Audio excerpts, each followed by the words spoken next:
En el momento en que un creyente muere, hay una separación entre el alma y el cuerpo, que tan pronto el creyente parte de este mundo, va inmediatamente a la presencia del Señor. La doctrina del sueño del alma se popularizó en el siglo XIX, sobre todo entre los adventistas del séptimo día, pero la realidad es que cuando un creyente muere, su cuerpo queda en la tumba, pero su alma parte inmediatamente a la presencia del Señor.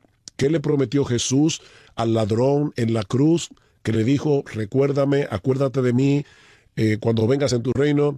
Y Cristo le dijo, de cierto te digo que hoy estarás conmigo en el paraíso. Cristo no le prometió que él iba a dormir por miles de años hasta su segunda venida. Inmediatamente el Señor muere en la cruz y este ladrón que se arrepintió de su pecado y confió en Cristo en una circunstancia impresionante, porque en la cruz del Calvario Cristo parecía cualquier cosa menos un Salvador. Sin embargo, este hombre confió en él. ¿Y qué le prometió Jesús? Hoy estarás conmigo en el paraíso. Es por eso que el apóstol Pablo en Filipenses capítulo 1 llega a decir que teniendo el juicio delante y no sabiendo si él iba a ser absuelto o si iba a ser condenado, él expresa su deseo, su anhelo y esperanza de que en nada sería avergonzado, dice él, sino que Cristo será exaltado en mi cuerpo, ya sea por vida o por muerte.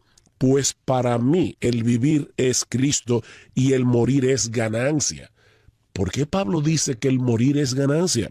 Bueno, él sigue explicando, pero si el vivir en la carne, esto significa para mí una labor fructífera, entonces no sé cuál escoger, pues de ambos lados me siento apremiado, teniendo el deseo de partir y estar con Cristo, pues eso es mucho mejor. Pablo no esperaba que al morir su alma iba a quedar en un sueño de cientos o miles de años.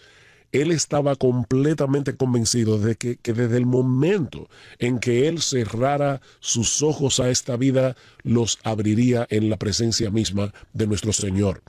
Para mí, dice él, morir es Cristo, a vivir es Cristo, morir es ganancia, y por eso tengo deseo de partir y estar con Cristo, porque eso, dice Pablo, es muchísimo mejor. Así que si tú eres creyente, no tengas temor. El día que te toque partir de este mundo, ya Jesucristo lavó tus pecados, ya tú no tienes cuentas pendientes con la justicia de Dios. El Señor entró como precursor en el reino de su Padre para que cuando cada creyente parta, inmediatamente vaya a su bendita presencia. Solemos ver la muerte como una desgracia, no como una bendición. Pero Dios nos dice aquí, y el Espíritu Santo lo confirma, que algunas personas son bienaventuradas al morir. En ellos se cumple lo que dice la Biblia en otro lugar, que para algunos el día de la muerte es mejor que el día del nacimiento. Estos muertos son bienaventurados. Por otra parte, es interesante notar que esa voz divina que Juan oyó del cielo le ordenó escribir estas palabras. Dice el versículo 3, y oí una voz que desde el cielo me decía, escribe, escribe. Dios quería que esta declaración quedara registrada para la posteridad, para consuelo y fortaleza del pueblo de Dios a través de las edades. Esta enseñanza sobre la muerte quedó grabada con letras indelebles en las Sagradas Escrituras para que tú y yo podamos beneficiarnos de ellas casi 2000 años después de que Juan las registrara en el libro de Apocalipsis. Y espero, hermanos, que el Espíritu de Dios use esta enseñanza en esta mañana para nuestro consuelo, pero al mismo tiempo para traer pensamientos sobrios a nuestro corazón al meditar en el tema de la muerte. Nuestro texto contiene una declaración y una explicación. Se nos dice que algunos muertos son bienaventurados y luego nos explica por qué. Veamos en primer lugar la declaración. Dice en el versículo 13, oí una voz que desde el cielo me decía, escribe, bienaventurados de aquí en adelante los muertos que mueren en el Señor. La muerte es uno de esos temas que a todos nos atañe, pero en el que no todos quieren pensar.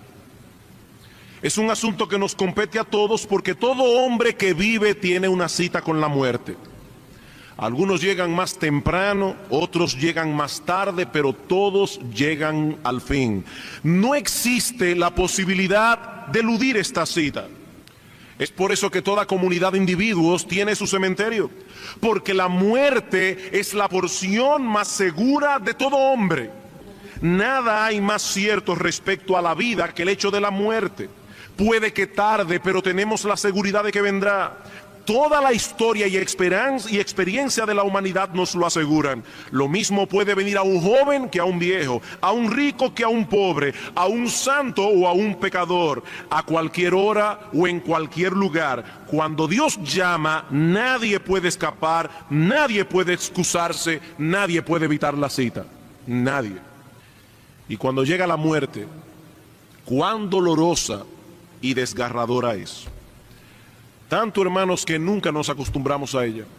Nunca. La muerte no es un tema para tratar con ligereza. No. Esto es algo que nos afecta profundamente.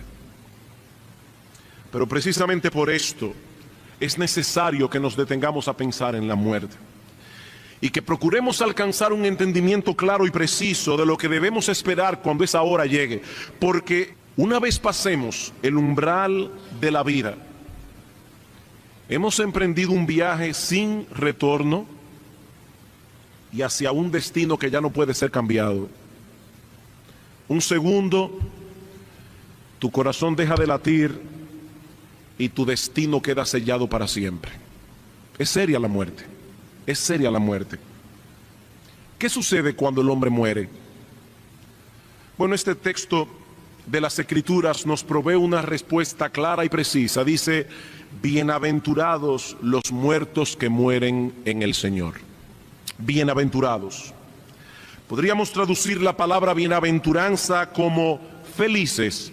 Es como si dijéramos bendito de Dios, bendecido por Dios.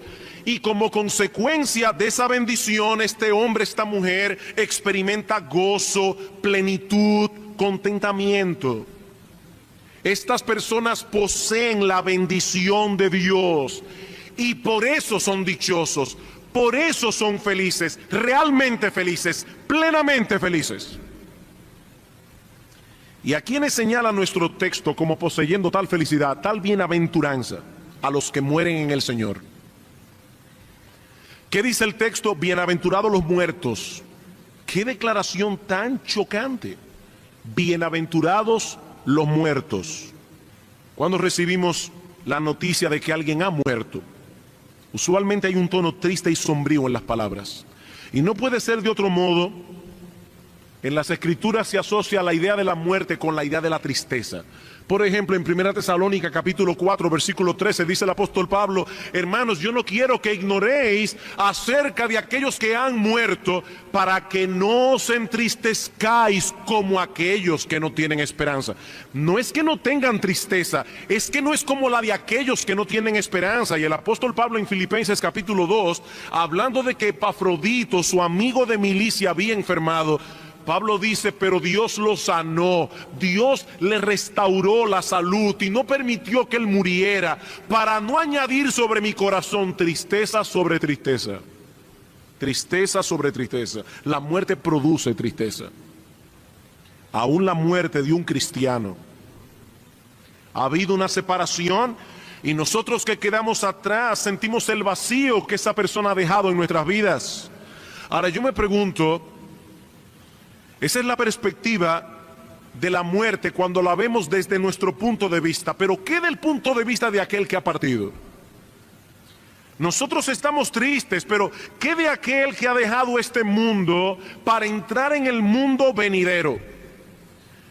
Bueno, si pertenece al grupo que el apóstol Juan está describiendo aquí, es un bienaventurado, es un dichoso, es una persona verdadera y plenamente feliz. Juan nos dice que estos muertos son bienaventurados.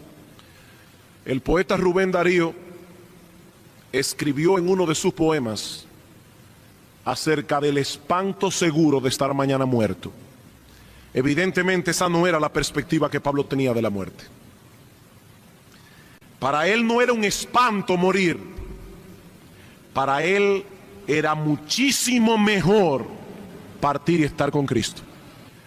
Ahora, mi amigo, esa bienaventuranza del texto no es para todo el mundo. Nuestro texto no dice simplemente que los muertos son bienaventurados, no. Allí dice que son bienaventurados los muertos que mueren en el Señor. Los que mueren en el Señor. En otras palabras, aquellos que a la hora de la muerte fueron hallados en unión vital con Cristo por medio de la fe. Para todos los demás que no están en Cristo, no existe bendición alguna a la hora de la muerte, porque han partido en sus pecados, han partido con deudas pendientes delante de Dios. Para tales personas la muerte es una desgracia, la más grande y más terrible de todas las desgracias. Robert Murray McCheyne, un gran predicador del siglo pasado, hablando de los que mueren en Cristo, sin Cristo, de los que mueren sin Cristo, dijo lo siguiente: pueden poner tu cuerpo en un ataúd espléndido, imprimir tu nombre en la tapa con letras de plata, pueden traer una compañía de dolientes vestidos con solemnes trajes negros, pueden hacer descender el ataúd lentamente en la tumba y esparcir el césped más verde sobre él. Pueden preparar el terreno para que allí crezcan las flores más dulces, cortar una piedra blanca y grabar en ella un gentil epitafio a tu memoria, pero aún así sigue siendo el funeral de un alma condenada. Solo los que mueren en Cristo son bienaventurados, porque por medio de la fe en Él han obtenido el perdón de todos sus pecados, y a la hora de la muerte no tenían deudas pendientes con la justicia de Dios.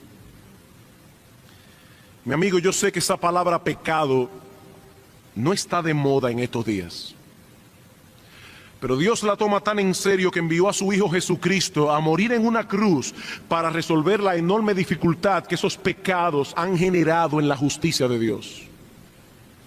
Dios tiene problemas con el pecado, porque Dios es justo, perfectamente justo. ¿Cómo nos molesta cuando nosotros somos víctimas de una injusticia? ¿Cómo nos molesta? Pero al mismo tiempo, ¿cómo queremos evadir que todos nosotros somos injustos? ¿Cómo queremos evadir el hecho de que algún día tú y yo, mi amigo, seremos juzgados con justicia? Mi amigo, todos nosotros nos presentaremos delante de un juez justo. Y óyeme bien, mi amigo, ese juez conoce nuestras vidas hasta en sus más íntimos detalles. Aquello que tú has hecho en oscuridad, aquello que nadie ha visto, aquello que solo se ha quedado en tu pensamiento, aquello que solo ha sido un movimiento de tu corazón, Dios lo sabe. Dios conoce tu vida. Por eso nadie podrá alegar inocencia en aquel tribunal, nadie. Porque dice la Escritura en Hebreos capítulo 4 versículo 13 que todas las cosas están desnudas y abiertas a los ojos de aquel a quien tenemos que darle cuenta. Tu vida es un libro abierto delante de Dios. En aquel solemne día, cada palabra, cada pensamiento, cada acción, cada motivación pasará por el sedazo de la justicia perfecta de Dios. Y nadie, absolutamente nadie, será bienaventurado en aquella hora si no fue justificado en vida por medio de la fe en nuestro Señor Jesucristo. Dice el apóstol Pablo en Romanos capítulo 5 versículo 1, justificados pues por la fe tenemos paz para con Dios. ¿Sabes, mi amigo, lo que es justificación? Escucha qué cosa más gloriosa, que Dios, el juez justo, declara justo al pecador culpable. Dios lo declara justo si deposita su fe en la persona de Cristo y en la obra que Él hizo en la cruz del Calvario. Oye, qué buena noticia. La Biblia dice que la paga del pecado es la muerte. Por cuanto Dios es justo, esa deuda no se puede quedar sin pagar. Pero en su amor infinito su Hijo vino a pagarla. He ahí el amor de Dios. La segunda persona de la Trinidad, Dios el Hijo, se encarnó voluntariamente. Y voluntariamente fue a la cruz a pagar por los pecados de todos aquellos a quienes Él vino a salvar. Y ahora reciben el beneficio de esa muerte todos aquellos que creen. Todos aquellos que creen. Esa es la buena noticia del Evangelio, amigo mío, que hay perdón en Cristo para todo aquel que cree. La salvación no depende de tu esfuerzo. La salvación no depende de tu religión. La salvación no depende de la iglesia a la que perteneces. Mi amigo, la salvación depende enteramente de Cristo y de lo que Él hizo en la cruz para salvar a pecadores.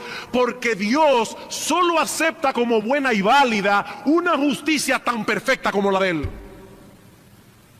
Y solo Cristo tiene esa justicia. Y Cristo te ofrece, mi amigo, gratuitamente poner su justicia en tu cuenta por medio de la fe. Qué gloriosa noticia, la noticia del Evangelio. Salvación gratuita por medio de la fe.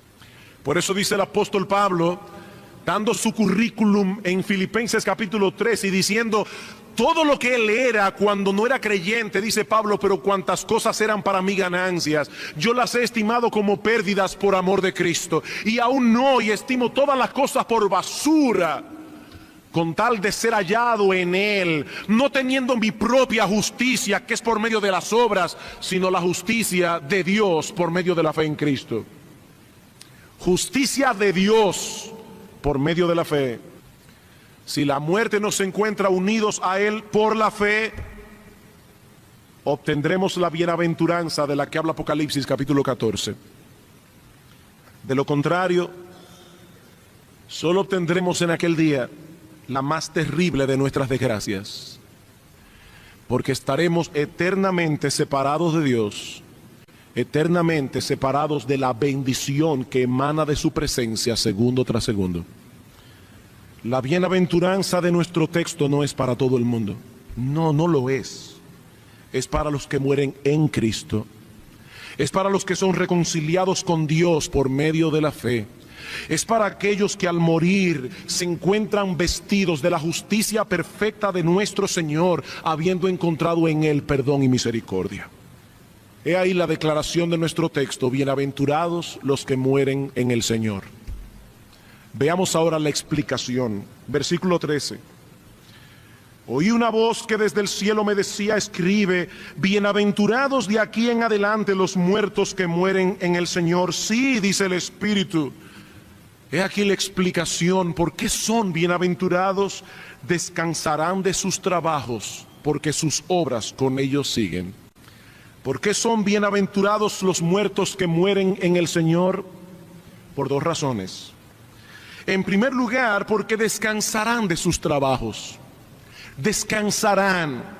La escena que nosotros tenemos aquí es la del labriego que se dirige cansado a su hogar después de una ardua labor en el campo. Así es la muerte para el cristiano. La llegada al hogar, donde encontrará finalmente reposo y descanso. Descansarán de sus trabajos. Todas las aflicciones que debemos experimentar cada día en este mundo caído, por causa de nuestros pecados, por causa de los pecados ajenos, habrán terminado para siempre. Hermanos, llegará el día cuando nuestras almas serán completamente purificadas. Nunca más tendremos problemas con nuestro mal temperamento. Nunca más tendremos problemas con nuestra falta de control, con nuestra impaciencia, nuestra irritabilidad, nuestros malos pensamientos, nuestra obstinación, nuestro egoísmo, nuestro orgullo. Nunca más, nunca más sentiremos vergüenza por haber hecho algo que no debimos hacer o porque lo que debimos hacer no lo hicimos. Todo vestigio de orgullo, de egocentrismo, de desconsideración, de ingratitud, habrá sido total y definitivamente eliminado. Nunca más sentiremos apatía por las cosas espirituales. nunca más lamentaremos nuestra falta de amor a Dios, nuestra falta de celo, nuestra falta de devoción y de entrega. Nunca más. Hoy pedimos a Dios que nos libre del mal, y esa oración será contestada algún día en su máxima expresión, porque seremos librados del mal totalmente. Dios responde esa oración aquí y ahora, pero la respuesta final y absoluta de esta oración nos aguarda en el cielo.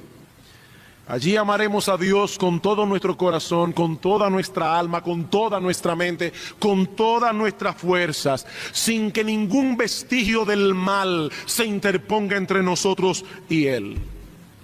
Mi hermano querido, aliéntate con esta promesa. Pero no solamente seremos librados de nuestros pecados, sino también de las consecuencias que producen en nosotros los pecados de otros. Nadie murmurará contra nosotros. Nadie nos quitará lo que es nuestro. Nadie nos estorbará en ningún sentido. Nunca más descansarán de sus trabajos. El Señor dijo a sus discípulos: en el mundo tendréis aflicción. En el mundo tendréis aflicción. Vivimos en un mundo que no ama a Dios. Vivimos en un mundo que no ama los caminos de Dios, donde muchas veces los malos parecen triunfar. Hermanos, este es un mundo bizarro. Aquí se alaba al malo. En este mundo se exalta al perverso. Las prostitutas de Hollywood son famosas en este mundo, no las mujeres piadosas. Este es un mundo bizarro, hermanos. En el cielo el mundo es al derecho. Allí se exaltará al que debe ser exaltado. No al rico y al famoso, al piadoso y al santo. Aquí se le rinde pleitesía al hombre que tiene una cuenta de bancos abultada. Eso es basura delante de Dios. Ese no es el parámetro por el que Dios mide a un hombre. El parámetro por el que Dios mide a un hombre es su fidelidad, es su devoción, es su entrega a Dios. Cuando estemos en la presencia de Dios, los parámetros serán correctos. Qué descanso, ¿eh? Qué descanso vivir en un mundo que funciona al derecho. El libro de Apocalipsis recalca esto una y otra vez. Vayan por un momento a Apocalipsis capítulo 7. Hermanos, ¿qué nos espera del otro lado de la muerte? Hablando de estos que han salido de la tribulación, dice en el versículo 15 del capítulo 7: por esto están delante del trono de Dios y le sirven día y noche en su templo, y el que está sentado sobre el trono extenderá su tabernáculo sobre ellos. Ya no tendrán hambre ni sed, y el sol no caerá más sobre ellos, ni calor alguno, porque el Cordero que está en medio del trono los pastoreará y los guiará a fuente de aguas de vida, y Dios enjugará toda lágrima de los ojos de ellos. Apocalipsis capítulo 21. Versículo 3: y oí una gran voz del cielo que decía: he aquí el tabernáculo de Dios con los hombres, y Él morará con ellos, y ellos serán su pueblo, y Dios mismo estará con ellos como su Dios. Enjugará Dios toda lágrima de los ojos de ellos, y ya no habrá muerte, ni habrá más llanto, ni clamor, ni dolor, porque las primeras cosas pasaron. Ahora, hermanos, noten cuál es la porción nuestra en esta vida. Cuando Juan dice: ya no habrá llanto, ya no habrá lágrimas, ya no habrá dolor, es que aquí sí lo hay. Aquí sí lo hay. Aquí sí hay motivos para llorar. No en el cielo. ¿Por qué son bienaventurados los muertos que mueren en el Señor? Bueno, en primer lugar, porque descansarán de sus trabajos. Descansarán de sus trabajos. Pero el texto nos da una segunda razón. Apocalipsis 14:13 dice: bienaventurados de aquí en adelante los muertos que mueren en el Señor. Sí, dice el Espíritu, descansarán de sus trabajos, porque sus obras con ellos siguen. Noten que allí no dice que esas obras llegan primero. Allí no dice que es en base a esas obras que los creyentes son aceptados. Allí dice que ellos llegan primero y las obras llegan después. Porque la base sobre la cual estas personas son aceptadas delante de Dios es la justicia perfecta de Cristo nuestro Salvador. La justicia perfecta de Cristo. Y las obras siguen después. Pero, aunque nosotros no seremos aceptados delante de Dios por nuestras obras, sino por la obra de Cristo, La Biblia también nos enseña que todo lo que hagamos por Cristo, aun a pesar de que es Dios quien nos da la fuerza, la capacidad, los dones, la motivación, aún así, mi amado hermano, todo lo que hagamos por Cristo recibirá recompensa. Pablo dice en 2 Corintios capítulo 5 versículo 10 que cada uno recibirá según lo que haya hecho mientras estaba en el cuerpo. Cada cosa que haya sido hecha por amor a Él o por causa de Él será recompensada, por más pequeña que haya sido. Por más pequeña, el Señor dice en Mateo capítulo 10 versículo 41, el que recibe a un profeta por cuanto es profeta, recompensa de profeta recibirá. Y el que recibe a un justo por cuanto es justo, recompensa de justo recibirá. Sí, nosotros somos débiles, imperfectos. Seguramente todos nosotros quisiéramos hacer mucho más por Cristo, seguramente. Pero amado hermano, regocíjate en esta promesa. Todo lo que hayas hecho por Él seguirá contigo a la hora de la muerte, y entonces serás debidamente recompensado. Los muertos que mueren en el Señor son bienaventurados, benditos de Dios, plenamente felices y dichosos. Están experimentando ahora esa plenitud de gozo de la que habla el salmista en el Salmo 16, versículo 11. Dice el salmista: en tu presencia hay plenitud de gozo, delicias a tu diestra para siempre. Amados hermanos, Dios nos ha revelado estas cosas para consolarnos en medio del dolor y la aflicción que causa la partida de un ser querido. Pero también, amados hermanos, Dios nos ha dejado esto en su palabra para consolarnos en medio de cualquier tribulación, porque lo que nos espera al final del camino es sencillamente indescriptible. Dice el apóstol Pablo en Romanos capítulo 8 versículo 18 que las aflicciones del tiempo presente no son comparables con la gloria que en nosotros será revelada. Los muertos que mueren en el Señor son bienaventurados. Podemos enfrentar con confianza la vida y la muerte. Podemos encarar con esperanza la partida de un ser amado que ha partido, si ha partido en Cristo. No solo porque sabemos que esa persona está experimentando el deleite pleno de estar con su Señor, sino porque sabemos que algún día nos volveremos a ver. Y en cuanto a ti, amigo mío, ¿qué será de ti cuando tengas que enfrentar el trance seguro de la muerte? ¿Qué será de ti? ¿Tú estás preparado para morir? ¿Puedes decir de ti que estás unido a Cristo por la fe? ¿Que en algún punto de tu vida te arrepentiste de tus pecados? ¿Te convertiste a Cristo?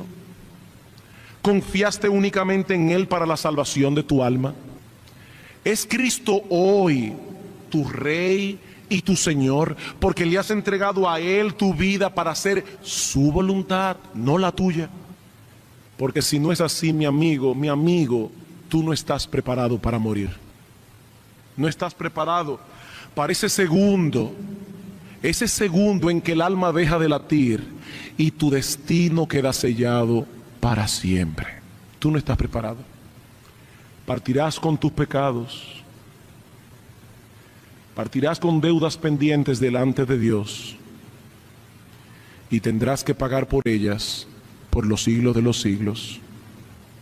Tienes una cita a la que tendrás que acudir, tal vez dentro de 10 años, dentro de 20 años, dentro de 30 o 40 años, pero tal vez es mañana, mi amigo. Tal vez es dentro de 1 hora. Y yo te pregunto una vez más, ¿tú estás preparado para morir? Si Cristo no es hoy tu Señor, tu pastor, tu Salvador, si no te has convertido a Él, si no te has arrepentido de tus pecados, si no le has entregado a Él tu vida entera, tú no estás preparado para morir. Esta bienaventuranza no es para ti. Ven a Cristo, amigo mío.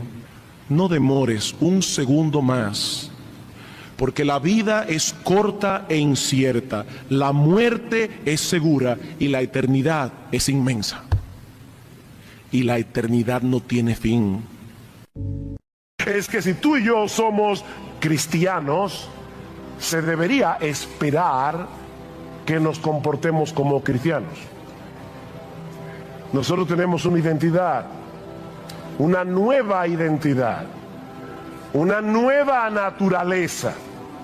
Lo que Pablo está diciendo aquí es que si hemos muerto y resucitado con Cristo de tal manera que Él es ahora el todo y en todos, vivamos a la luz de esa realidad.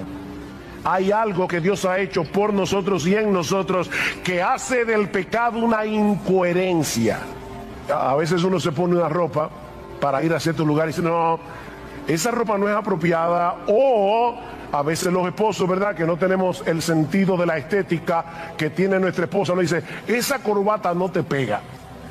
Ve a tu closet y toma esa ropa sucia, contaminada, maloliente, y bótala, a desechar también vosotros todas estas cosas: ira, enojo, malicia, maledicencia, lenguaje soez de vuestra boca, la mentira. Versículo 9, porque os habéis vestido del nuevo hombre, el cual se va renovando hacia un verdadero conocimiento conforme a la imagen de aquel que lo creó. Somos un nuevo hombre en Cristo.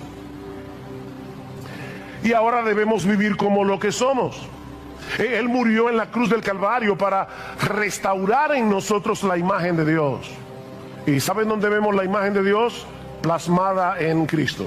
En el capítulo 10 del Evangelio de Juan, no tienen que buscar ese texto ahora, pero el Señor Jesucristo se presenta a sí mismo como el buen pastor de las ovejas, que vino a dar su vida para que nosotros tengamos vida, que vino a dar su vida para que nosotros tengamos vida en abundancia, dice el texto.